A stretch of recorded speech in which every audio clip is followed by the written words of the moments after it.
Waktu saya masuk Islam, berita tentang kemurtadan pendeta Maksi menyebar kemana-mana. Surat-surat kabar, bahkan YouTube, semua langsung apa? Memberitakan tentang kemurtadan saya. Dan fitnah-fitnah yang luar biasa. Bro, saya siap balik ulang jadi pendeta. Siap saya jadi pendeta. Nah, begitu dong. Itu baru namanya kita tenang, ya. Itu ya. Nanti saya akan apa? Buat acara besar-besaran di kantor sinode. Anak yang hilang kembali lagi. Domba yang hilang, yang murtad bertobat kembali. Kurang ajar juga jawabannya, kan? Jadi bilang domba yang murtad. Balik lagi katanya. Tapi saya minta satu syarat, boleh nggak?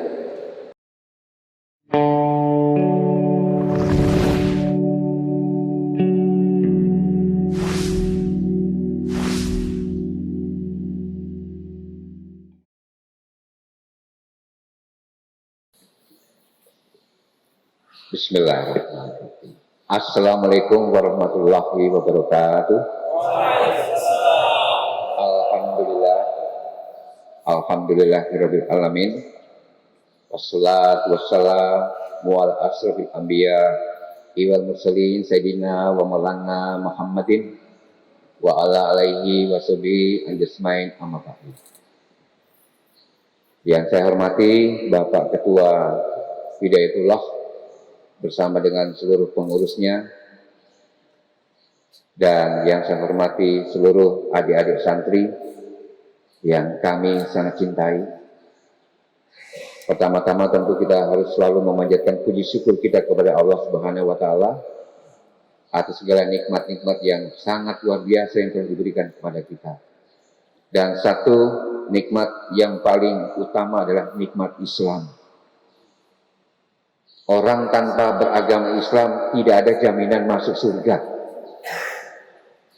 Yang kedua adalah nikmat iman, nikmat kesehatan, nikmat kesempatan. Seperti adik-adik yang sementara ada di jalan di tempat ini, yang belum tentu semua anak-anak bisa mendapatkan kesempatan yang sama. Selawat dan salam kepada junjungan kita, Nabi besar kita, Nabi Muhammad Sallallahu Alaihi Wasallam, sama dengan keluarga dan kerabat-kerabatnya dan seluruh pengikutnya hingga pada akhir zaman. Ada yang sudah kenal saya?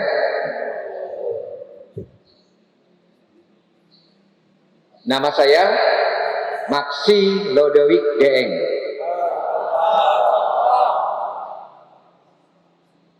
Ada Lodewijknya di situ, masih ada keturunan Belandanya.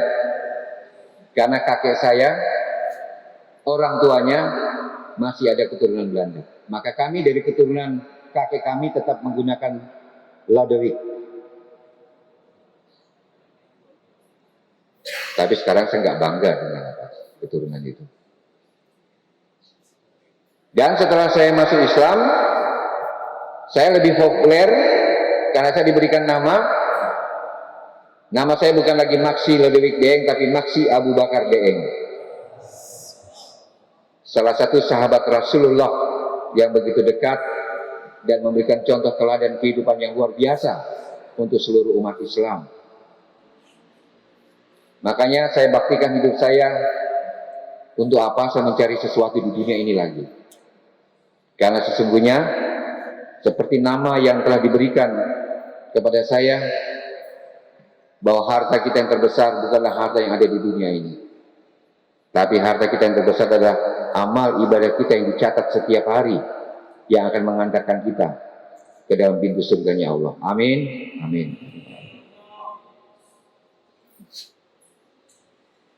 Saya sebelumnya adalah seorang pendeta yang sekarang ini sudah viral di mana-mana. Kalau dibuka YouTube, buka saja coba Maksi Deeng, langsung keluar semua. Salah satu pendeta, mantan pendeta yang sangat dibenci oleh orang-orang di seberang. Kenapa? Karena saya disebut pendeta murtad.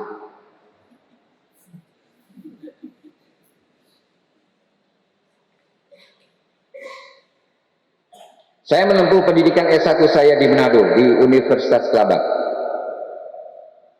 Dan gelar yang saya dapatkan waktu itu adalah sarjana teologi. Saya tamat, ambil STH, selesai sarjana teologi, dan saya diberikan kesempatan untuk mengikuti program misioneri dan juga sekolah lanjut di luar negeri. Dan nama Maksi Lodewijk Deeng ini adalah misioneri pemuda pertama dari Indonesia yang dikirim ke luar negeri bergabung dengan 1000 pemuda-pemuda di dunia untuk mengikuti program 1000 Missionary, yang artinya 1 tahun diberikan untuk misioneri. Jadi misioneri yang pertama dari Indonesia ini orangnya. Jadi anehnya sekarang kalau saya misioneri pertama tapi batch yang keempat. Dan sekarang saya coba cari-cari misioneri batch pertama, batch kedua, batch ketiga, batch keempat. Saya cari nama saya, sudah hilang. Udah nggak ada nama saya. Karena dianggap misioneri murtad.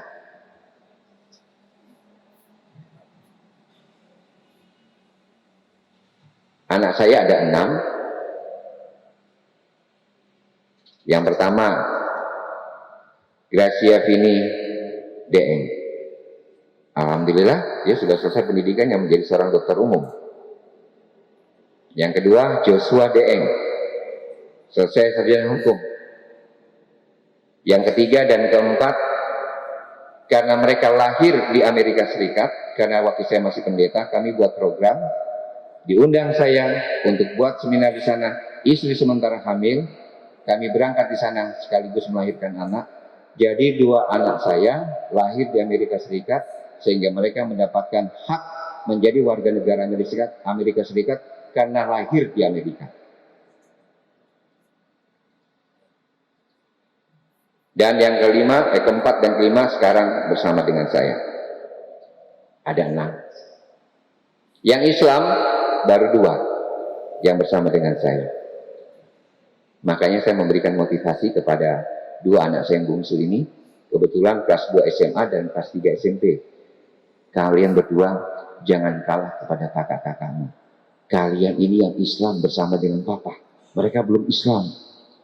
Jadi jangan sampai kalah berprestasi. Alhamdulillah dalam akademisnya mereka baik, bagus nilainya. Dan dalam bidang ekstrakurikuler, sejak kelas 6 SD, mereka berdua sudah menyandang sabuk hitam olahraga bela diri karate. Sampai sekarang ini mereka setiap kali ikut pertandingan merebut juara nasional. Islam itu tangguh. Islam itu bukan lemah.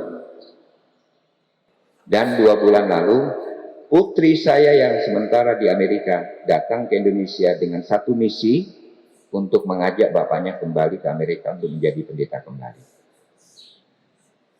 Hati saya teriris-iris, Pak. Kalau mungkin ada itu apa ya, slide, bisa saya tunjukkan foto-foto anak saya, tapi nggak apa-apa, saya cerita aja ya. Menempuh pendidikan di Amerika, tapi dia tetap mengangkat bendera merah putih. Dia datang ke Indonesia dengan 1 misi, Daddy, please, we wait for you to back to state, Daddy. Please, we love you so much. Let's back with us, Daddy, to be a priest again. Papa, ayo kita kembali ke Amerika. Kami semua menunggu Papa, agar Papa bisa menjadi pendeta kembali. Di satu sisi, putri saya yang minta. Kenapa saya diminta untuk kembali? Karena pendeta yang tugas sama saya dulu di Papua, dia pendeta senior, saya pendeta mudanya. Jadi dia sudah berpesan kalau dia pensiun atau kalau terjadi apa-apa dengan dirinya, maka yang menggantikan dia di Amerika itu adalah saya. Pak, sedangkan jadi pendeta Indonesia sudah enak, apalagi pendeta di Amerika loh. Itu kerinduan banyak pendeta-pendeta untuk bisa jadi pendeta di Amerika. Kalau seorang pendeta mendapatkan 15.000 US dollar, dirupiahkan berapa itu ya? Coba dihitung. Nah, kita coba-coba hitung gajinya pendeta ini. Ya, siapa tahu nanti ada yang mau jadi pendeta.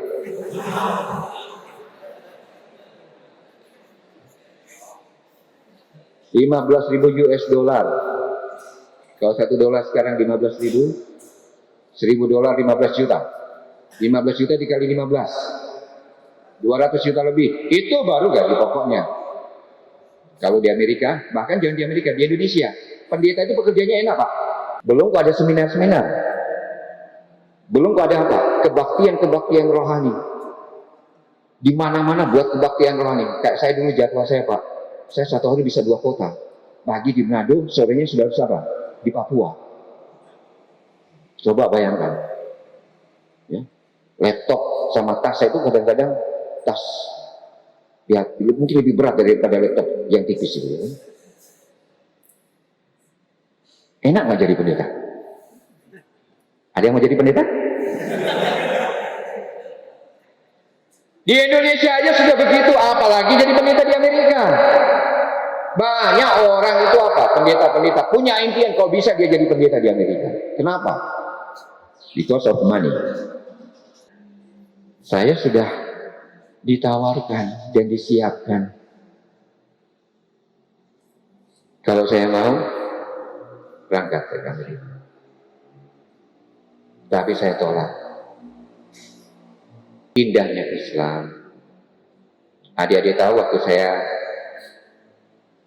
berhenti jadi pendeta dan masuk Islam.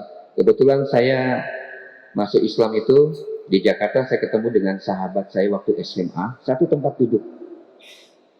Jadi ini saya bicara sejarah. Masuk di YouTube pasti orang yang tersangkut itu mengiyakan semua. Ada namanya sahabat saya waktu SMA dulu, satu tempat duduk di kelas 3A1 jurusan IPA, satu tempat duduk. Namanya Asri. Alhamdulillah beliau menjadi seorang pejabat di imigrasi, dan pada waktu di Jakarta saya minta tolong kepada dia, carikan tempat yang netral supaya saya tidak ribut jika saya mau masuk Islam. Dia menjadi kepala perizinan untuk orang-orang asing yang akan tinggal di Indonesia di kantor imigrasi. Lalu saya direkomendasikan ada sahabatnya yang ada di kota Balikpapan. Singkat cerita, saya datang ke Balikpapan, lalu saya dibawa ke Masjid Istiqomah. Di sana ada Bina Mualaf Istiqomah. Kebetulan pada saat ini ada salah satu ustadz, ya, pembimbing para mualaf, dan termasuk pembimbing saya pada saat itu. Saya perkenalkan Ustadz Heri, tolong berdiri. Oh, sudah dikenal semua? Sudah. Beliau adalah berdiri, Ustaz, nggak apa-apa. Nggak apa-apa. Ini adalah salah satu pembimbing saya. Sampai sekarang menjadi sahabat saya. Jadi beliau sukses. Salah satu anak binaan dari Bina Mualaf Istiqomah, ini orangnya sekarang. Yang dapat gelar banyak. Gelarnya pendeta murtad, ya, misioneri murtad, ya, macam-macam. Kenapa sampai saya masuk Islam? Ini yang paling penting. Pada saat saya sekolah teologi, ada 2 mata kuliah yang saya bingung, yaitu mata kuliah tentang ketuhanan dan sejarah gereja. Tapi karena hanya tuntutan akademis, saya ikutin. Dan pada waktu saya menyelesaikan pendidikan S1 saya termasuk mahasiswa berprestasi karena nilai saya adalah 3,34. Jadi saya ditamatkan dengan cum laude pada waktu saya tamat mengambil sarjana teologi saya. Saya mengambil lanjut, berangkat ke Manila, dan juga saya lanjutkan kembali di Jakarta oleh salah satu doktor. Guru saya juga di Unplak. Beliau sudah meninggal dunia, yaitu Bapak Dr. Willy Linturan. Itu lebih menegaskan kepada saya akan kesalahan dan kekeliruan yang selama ini diajarkan oleh para pendeta-pendeta, yang sesungguhnya Ajaran itu justru tidak diajarkan di dalam kitab orang Nasrani atau Alkitab. Ajaran itu apa?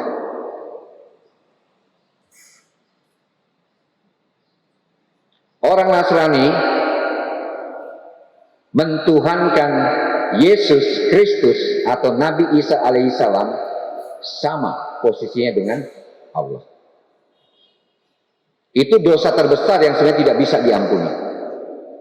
Karena di dalam kitab sendiri, orang Nasrani itu menciplak kitabnya apa? Orang Yahudi. Yang disebut Torah, kitab Torah. Yang disatukan bersama nabi-nabinya orang Yahudi sampai di zamannya Yesus. Dan dikumpulkan, dibagi menjadi dua kitab, Perjanjian Lama dan Perjanjian Baru. Dan di dalam kitabnya orang Yahudi yang disebut 5 kitab Musa. Di sana jelas ditulis di dalam 10 hukum. Hukum yang pertama, jangan ada ilah lain atau sesembahan lain selain Allah. Dan Yesus sendiri mengajarkan di saat dia masih ada di dunia, dia mengajarkan bahwa yang patut disembah hanyalah satu, dan aku ini hanyalah utusannya. Sekarang mana yang lebih tinggi? Ucapan dan perkataan Yesus atau ucapan pendeta? Ucapan Yesus dong.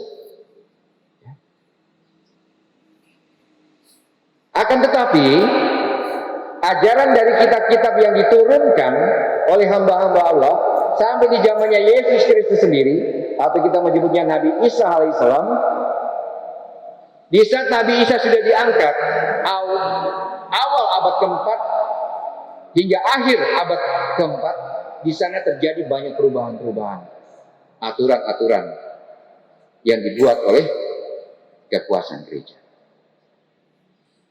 Sehingga semua doktrin, semua dogma yang tidak sesuai dengan ajaran-ajaran mulai dimunculkan di sana. Ada yang disebut konsili-konsili, ada konsili Nicea, konsili Chalcedon, konsili ya, begitu banyak ya. Hari-hari kelahiran, hari Valentine, hari Natal, tanggal 25 Desember dan sebagainya. Itu nggak ada, nggak diajarkan. Coba perhatikan ya, ini perhatikan, simak baik-baik, adik-adik harus ingat, harus tahu ini. Tahun 325 sampai 539 Masehi, semua dunia pada saat itu dalam masa kegelapan. Bagaimana dengan tanah Arab? Itu zaman jahiliyah juga. Ya. Di akhir abad ke-6, awal abad ke-7, 622 Masehi, baru tanah Arab menjadi satu bendera. Di bawah ajaran Nabi Muhammad SAW, la ilaha illallah. Sementara orang Nasrani dengan ajaran Tritunggal atau Trinitasnya, dalam nama Allah Bapa, Allah Anak, dan Allah Roh, ini mengajarkan la ilaha illallah. Kira-kira ini akan diterima yang ini? Nasrani akan terima ajaran Nabi Muhammad? Disitulah mereka benci orang-orang Islam dari awalnya, dari sononya. Kenapa saya sampai masuk Islam? Oleh karena saya mendapatkan ilmu, pengetahuan, oleh karena saya mempelajari lewat jalur akademisi. Kesimpulannya,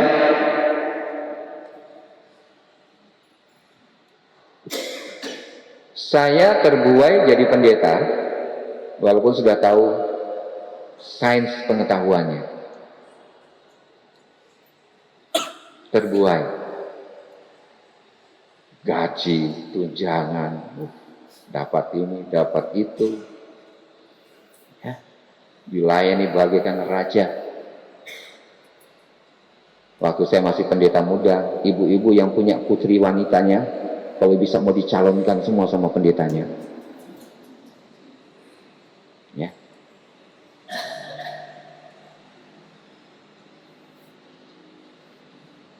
Lalu saya mendapatkan mimpi. Dan mimpi itu, saya masuk di satu lubang yang sangat besar. Lubang yang gelap sama-sama. Terdengar jeritan dan suara-suara mengerikan. Saya mencari jalan keluarnya, saya nggak tahu kemana. Tiba-tiba saya melihat ada cahaya kecil. Kalau di gelap ada cahaya pasti akan kelihatan kan? Ada cahaya. Saya kejar cahaya itu. Saya lari, saya kejar cahaya itu. Hilang hidup, hilang hidup. Saya kejar terus. Lama-lama membesar cahaya itu. Semakin saya lari mengejar, semakin besar cahaya itu. Semakin dekat dan semakin dekat, saya semakin apa? Keras berlari. Lalu saya masuk ke dalam lubang itu, cahaya itu. Saya lihat pemandangan yang sangat indah, pemandangan yang sangat sejuk. Tapi tiba-tiba di saat saya tertegun melihat pemandangan itu, nama saya terdengar dipanggil. Maksi, la ilaha illallah. 3 kali Pak.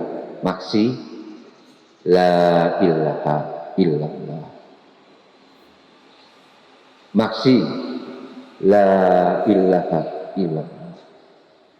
Saya terbangun, badan saya basah. Kenapa saya dapat mimpi ini? Saya menyadari, saya sudah terlalu jauh. Dan Allah menegur saya dengan memberikan mimpi. Dan mimpi itulah yang membuat saya segera membuat keputusan untuk hijrah. Pertama yang saya buat, saya ambil leave of absence, berhenti dulu sementara dia jadi pendeta. Saya merenung, nanti kalau saya keluar dari pendeta jadi apa? Oh, saya mikir nanti saya akan jadi pedagang. Nanti saya jual tanah kebun-kebun saya yang saya beli waktu pendeta. Dan kesimpulannya, saya disyahadatkan di Masjid Istiqomah Balikpapan. Salah satu pendamping dan pembimbing saya, Ustaz Heri. Waktu saya masuk Islam, berita tentang kemurtatan pendeta Maksi menyebar kemana-mana. Surat-surat kabar, bahkan YouTube, semua langsung apa? Memberitakan tentang kemurtatan saya. Dan fitnah-fitnah yang luar biasa dari diri saya. Tapi alhamdulillah kesimpulannya, semua fitnah itu hilang dengan sendirinya. Ada yang mengatakan saya pendeta pendusta, saya bukan pendeta. Mereka cek sendiri, ternyata betul saya pendeta. Ada yang mengatakan bahwa saya itu bukan misionaris, mereka cek sendiri, ternyata betul saya misionaris. Karena ada sahabat-sahabat saya dari Indonesia, ya, setelah saya ada yang nyusul, mereka menjadi saksi bahwa mereka apa? Melihat dan mengetahui bahwa saya pernah menjadi misionaris. Jadi Bapak-bapak dan adik-adik sekalian, kalau saya pernah menjadi pendeta dan saya tinggalkan safety hidup, keamanan hidup, jaminan hidup di dunia, dan saya lepaskan semuanya itu, sehingga saya harus menjadi tukang jualan kue, tukang jualan kacang hijau, kuli bangunan.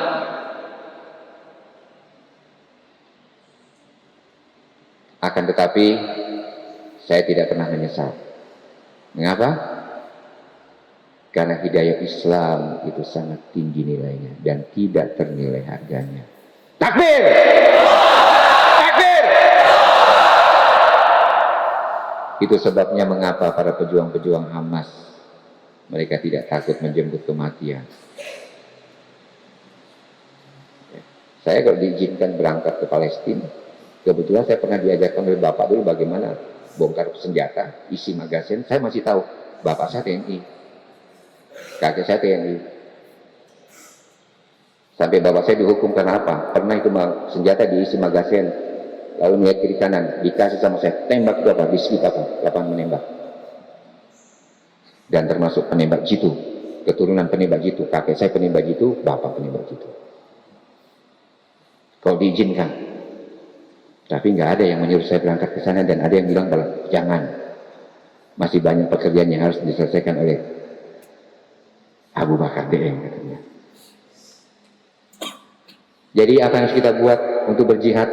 Nih adik-adik, buktikan Anda adalah anak-anak yang berkualitas. Buktikan Anda adalah anak-anak apa? Super. Jangan kalah kepada mereka. Mereka dari kecil, masih dari bayi sudah disiapkan mau ikut pendidikan apa? Raihlah pendidikan sebaik mungkin. Raih ilmu sebaik mungkin. Ya. Islam itu apa? Hebat. Islam itu tangguh. Islam itu cerdas. Makanya kalau ada orang-orang yang masuk Islam, pasti itu orang-orang cerdas. Bukan orang kaleng-kaleng. Ya. Baik, mungkin itu dulu yang saya bisa bawa. Kalau bisa ada pertanyaan, mungkin 3 menit, boleh? Ada yang mau bertanya? Saya mau bertanya, setelah masuk Islam, apakah istrinya juga masuk Islam atau tetap di agamanya? Insyaallah. Istri saya yang pertama adalah seorang dokter.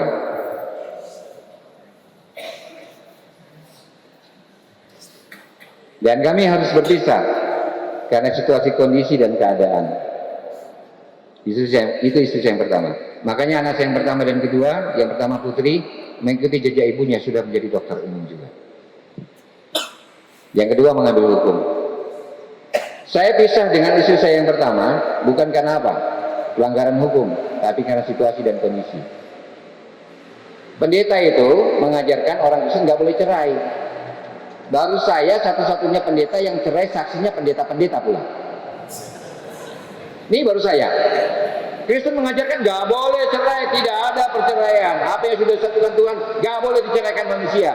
Saya pendeta mengajarkan nggak boleh cerai. Saya sendiri cerai dan saksinya pendeta-pendeta. Hebat.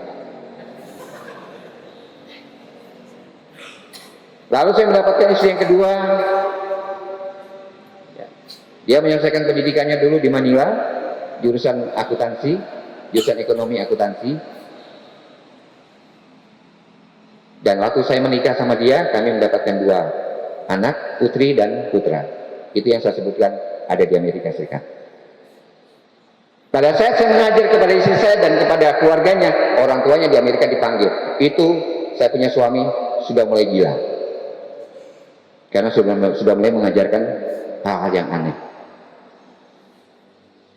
Dan waktu saya jadi pendeta, waktu itu sempat saya dicurigai. Kenapa sudah nggak pernah mengajarkan doa dengan nama Yesus? Lalu dipanggillah pendeta-pendeta senior untuk menyadarkan saya. Kalau bisa saya bisa bertobat. Tapi pendeta-pendetanya saya ngomong gini, Pak Pendeta,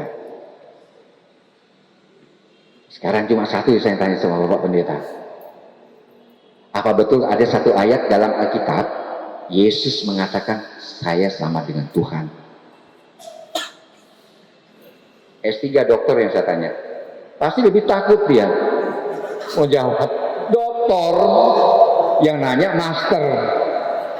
Lu bohong habis. Nggak usah ditanyakan hal itu. Kita semua sudah tahu. Ini kan organisasi. Ayolah, cintai organisasi. Dari mana kamu datangnya? Halus ngomongnya. Saya tanya A, dia jawab Z. Yang mempan. Akhirnya istri saya dianjurkan tinggalkan saya untuk sementara. Kalau memang saya akan ikut, saya akan ikut. Berangkatlah istri dan anak-anak saya waktu itu ke Amerika. Sampai sekarang ini. Jadi mereka punya misi kok, anak dan istri sudah ke sana, saya akan ikut ke sana. Dengan persiapan jadi pengganti pendeta Yoram yang saya sebutkan tadi. Karena saya tidak berangkat, anak saya, putri saya diutus ke Indonesia untuk membujuk saya, seperti yang saya jelaskan tadi. Lalu 2 teman saya juga pendeta-pendeta yang datang membujuk saya, Pak. Ayo, cukup. Kok nggak mampu hidup Pak begini? Sedih saya melihat kamu begini. Saya ditangisi oleh sahabat saya Pak. Gimana sih rasanya kalau kita sudah punya sahabat ya? Masih beda ya.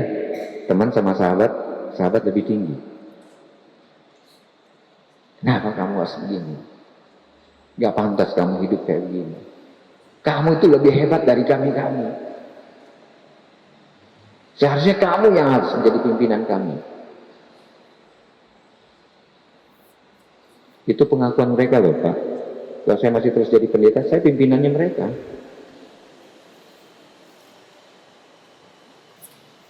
Terus yang satunya ngomong begini, udah begini, Mas, kamu balik ulang jadi pendeta, nggak apa-apa imanmu Islam.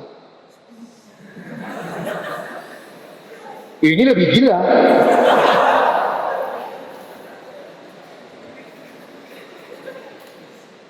Mas, nggak apa-apa kamu balik jadi pendeta, walaupun imanmu Islam. Saya bingung jadinya. Gimana? Saya jadi pendeta, walaupun iman saya Islam. Iya. Masalah yang lain-lain nanti kami putuskan. Kalau perlu kamu bisa dapat rapelan. Rapelan, berapa tahun ya? Gaji itu kok dikumpulin, banyak juga duitnya ya. Saya mikir, saya dapat apa? Akal. Bro, saya siap balik ulang jadi pendeta. Siap saya jadi pendeta. Nah, begitu dong. Itu baru namanya kita teman ya. Itu ya. Nanti saya akan apa? Buat acara besar-besaran di kantor sinode. Anak yang hilang kembali lagi. Domba yang hilang, yang murtad bertobat kembali. Kurang ajar juga jawabannya kan? Jadi bilang domba yang murtad. Balik lagi katanya. Tapi saya minta satu syarat, boleh nggak? Oke, yang penting kau bisa minta satu syarat, jangan yang aneh-aneh. Kau lihatlah, anak-anakmu kesian. Kau lihat hidupmu. Kau ngekos di tempat sempit seperti ini. Gak layak kau ya. Kandang kambing ini lebih pantas kami tinggal sini pada kamu. Masya Allah.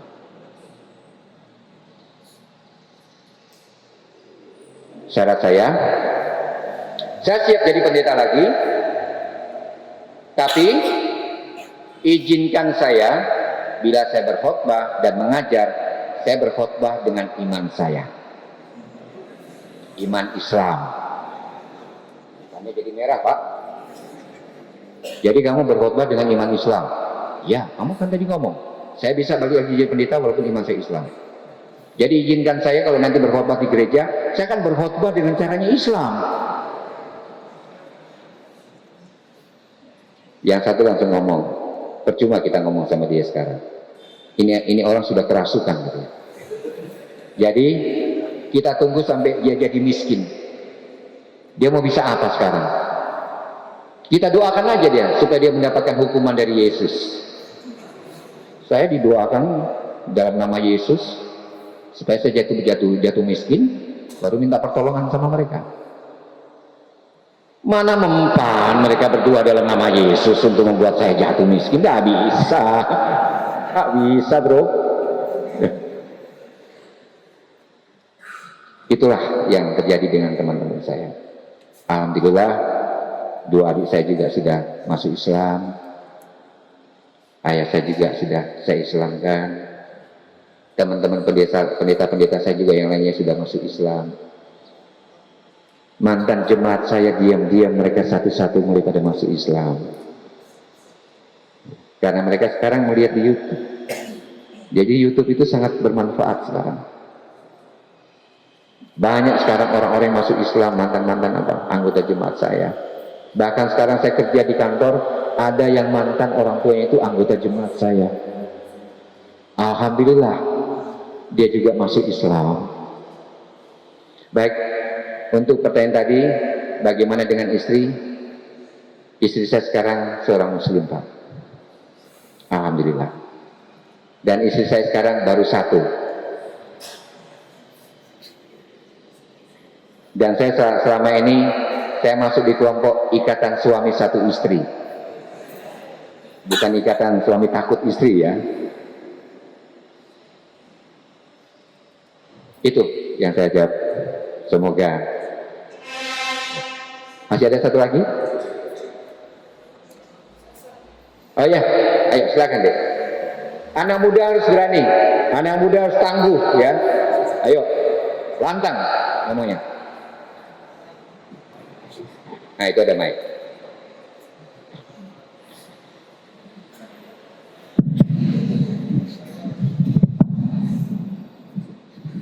Assalamualaikum warahmatullahi wabarakatuh. Langsung saja untuk pertanyaannya, Ustaz.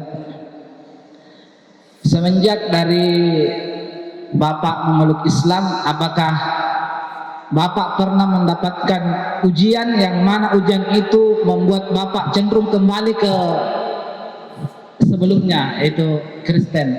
Toh kalau memang pernah mendapat ujian seperti itu, apa yang menjadi motivasi Bapak sehingga Bapak benar-benar meyakinkan diri bahwasanya Islam ini adalah rahmatan lil alamin atau umat bagi seluruh umat manusia? Sekian, assalamualaikum warahmatullahi wabarakatuh. Waalaikumsalam. Sejak saya masuk Islam, kehidupan saya mulai menurun sampai ke titik nol. Dibohongin, ada yang ngomong janji mau ngasih pekerjaan.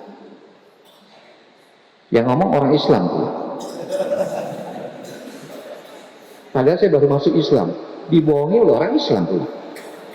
Janji mau ngasih pekerjaan, itu ujian yang luar biasa Pak. Ada juga yang pembohong ternyata orang Islam ya. Tiga-tiganya saya dibohongin.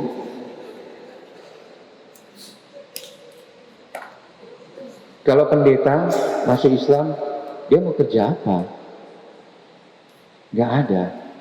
Karena hidupnya itu dipersiapkan untuk menjadi seorang pendeta. Bisa ngajar, tapi jaringannya jaringan Nasrani semua. Saya dikasih pekerjaan yang tidak bisa saya lakukan. Mengatur permesinan. Daripada mesinnya rusak dan kacau, ya saya berhenti. Lalu saya minta tolong. Saya minta tolong kepada orang Islam pula. Gak apa-apa, ini jadi cerita, ini kisah nyata. Saya pengen dagang, jualan. Jadi saya minta tolong dibantu saya. Saya mau beli gerobak untuk dagang kacang hijau. Dijawab iya. Oh iya. Ya sabar, nanti kami berikan. Berapa anggarannya? Ya saya tanya perkiraan 3,5 juta waktu itu ya. Dan alat-alatnya saya belum tahu berapa. Nanti kita kirim. Saya tanya sabar, nanti dikirim. Saya tanya lagi sabar, nanti dikirim. Ketiga kali nomornya sudah diblok. Ini lebih kejam ini Pak. Ada juga orang Islam model begini ya. Katanya janji mau bantu. Habis nomorku diblok. Tapi saya nggak marah ya. Karena itu adalah bagian yang diizinkan oleh Allah agar saya lebih tangguh lagi dalam berjuang. Lalu saya dagang kue. Pertama saya dagang kue, dapat motor kredit. Motor kredit yang suara knalpotnya kayak suara bebek. Karena motor yang sudah cukup tua. Dari situ perlahan-lahan saya coba apa? Bertahan. Lalu dagang kacang hijau. Gerobaknya nggak dapat, saya bikin gerobak sendiri untuk di motor. Mungkin pernah lihat itu yang motor ada gerobaknya. Ya, saya bikin sendiri gerobaknya, saya cat, saya bikin bagus. Saya dagang kacang hijau, ada payung yang gede, yang warna-warni. Saya harus kelihatan bersih, penampilan saya pakai topi, pakai handuk, kayak abang-abang. Dan alhamdulillah saya pernah dagang di Jakarta, di dekat satu kantor. Pertama waktu saya dagang langsung habis, berikutnya lebih cepat habis, berikutnya saya tambah apa? Masakan kacang hijau itu karena apa? Yang membeli lebih banyak. Kacang hijaunya enak, yang penjualnya juga bersih, tempatnya juga menarik. Mulai hidup saya waktu itu. Lalu tibalah saya mendapatkan satu cobaan lain lagi. Anak saya sakit. Saya ke apotek di Keramat Sentiong, beli obat di sana. Saya masuk ke apotek, waktu saya keluar motor saya sudah tidak ada. Pulangnya waktu itu hujan-hujan. Saya merasa hujan itu nggak saya rasakan hujan lagi. Saya duduk di trotoar dengan kehujanan. Dan saya bukan mengeluh kepada Allah. Ya Allah, kalau ini memang dosa-dosa hamba-Mu yang harus hamba-Mu terima. Tolong izinkan berikan kekuatan kepada hamba-Mu ya Allah. Karena Engkau tidak mungkin memberikan cobaan yang melebihi kekuatan hamba-Mu ini. Hilang motor, nggak bisa dagang lagi saya. Kalau saya sholat hanya saya berdoa, ya Allah, Engkaulah penolong hamba, hamba bergantung kepadamu. Kasihanilah hamba-Mu ya Allah, tolong berikan hamba-Mu ini pekerjaan. Gak lama, ada teman saya dulu yang suka beli kacang hijau, datang kepada saya. Mas Abu bisa bawa mobil? Oh iya bisa. Coba ayo berangkat sama saya. Ada rental mobil, gimana saya kerja? Mas Abu mau saya perkenalkan tuh. Siapa tahu bisa kerja di situ. Dibawalah sebelumnya saya ke rental mobil. Lalu saya dites. Tes bawa mobil. Itu ujiannya itu jalannya sempit. Oh. Waduh, belokannya sempit. Jadi waktu dites saya gemeteran juga saya kan. Ini bisa lulus nggak? Tapi bisa lulus. Dan waktu saya lulus, saya jadi sopir di situ. Lalu saya mendapatkan tugas untuk menjemput para tamu-tamu dari luar negeri dari rental itu karena saya bisa berkomunikasi bahasa Inggris. Mulai lumayan pekerjaan jadi sopir. Lalu rental ini dipinjam oleh satu perkantoran, butuh 15 mobil dan sopirnya selama 3 bulan. Setelah itu kantor ini butuh juga sopir, tambahan sopir. Dan mereka minta dari rental itu siapa yang bisa direkomendasikan. Saya tidak melamar, saya direkomendasikan. Ada satu, namanya Pak Abu Bakar DE. Jadi akhirnya saya diterima menjadi sopir di situ. Dan itu sampai sekarang. Saya sekarang jadi sopir di kantor BPJS Kesehatan Pusat Indonesia di Jalan Lejen Suprapto. Kok bisa saya jadi sopir di sini?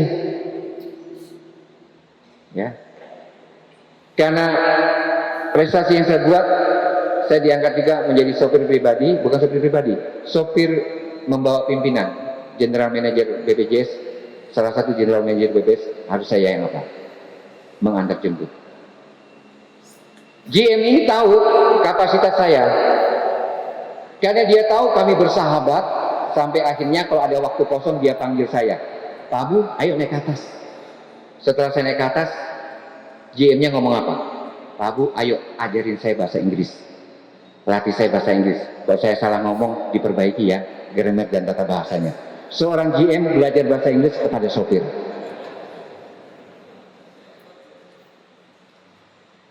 Dan saya mensyukuri pekerjaan saya, karena apapun pekerjaan yang saya jalani, lakukan pekerjaan itu dengan sebaik mungkin. Karena itu adalah menjadi ladang ibadah dan amal kita. Makanya kalau saya membawa karyawan, saya mengantar, saya selalu menjemput, saya selalu berdoa. Karena nyawa yang saya harus antarkan harus tiba dengan selamat. Kesimpulannya sampai pada saat ini, saya di Jakarta, saya ngajar juga bahasa Inggris untuk anak-anak SD. Anak-anak SD di sana, saya tinggal di daerah Menteng, dekat Manggarai, namanya Menteng Tenggulun di Jakarta. Menteng Tenggulun ini saya menyebutnya karena tinggalnya di bantaran dekat kali, saya tinggal di daerah Menteng Elit. Bukan menteng yang hebat ya, menteng elit, menteng ekonomi sulit. Anak-anaknya anak yang kurang beruntung semua di sana. Saya mengajar bahasa Inggris kepada anak-anak itu yang ikut pengajian di musola yang kami bangun juga musolanya. Musola sudah hancur, kami bangun menjadi indah. Anak-anak bisa apa? Ikut pengajian dengan baik, tidak kehujanan, dan bisa mendapatkan apa? Pelajaran bahasa Inggris. Saya sendiri yang mengajarnya,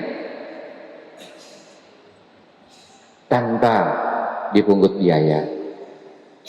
Selain itu saya di Jakarta juga menjadi salah satu pengajar untuk mengajar salah satu cabang olahraga bela diri, yaitu bela diri karate.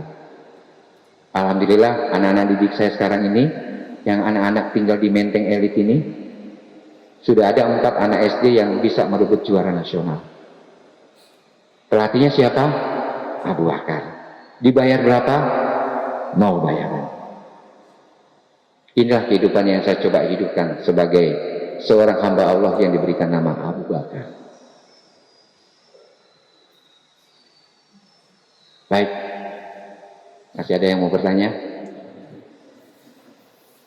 Cukup ya?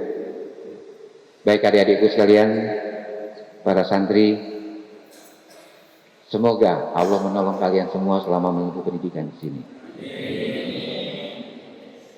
Kalian menjadi anak yang cerdas, menjadi anak yang soleh, anak yang bisa membanggakan kedua orang tua kalian, anak yang bisa membanggakan guru-guru pembimbing kalian, dan anak-anak yang bisa bermanfaat kepada sesama, dan terlebih anak-anak yang bisa menjaga kesatuan negara Republik Indonesia untuk masa depan. Amin. Baik, saya akhiri pembicaraan saya ini. Wabillahi taufiq wal hidayah. Assalamualaikum warahmatullahi wabarakatuh.